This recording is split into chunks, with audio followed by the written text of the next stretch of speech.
How to create a banned page on Facebook.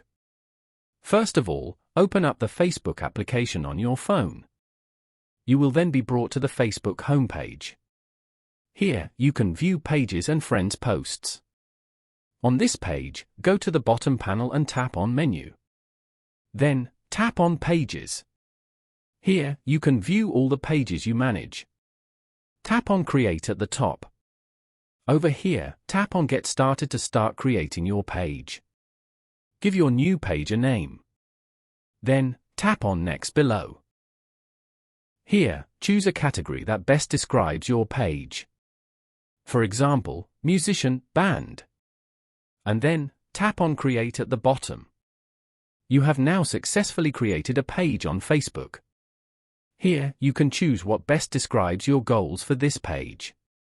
Then, tap on Continue. Now, you can customize your page as you like. After that, tap on Next below. Over here, invite your friends to the page. Then, tap on Next.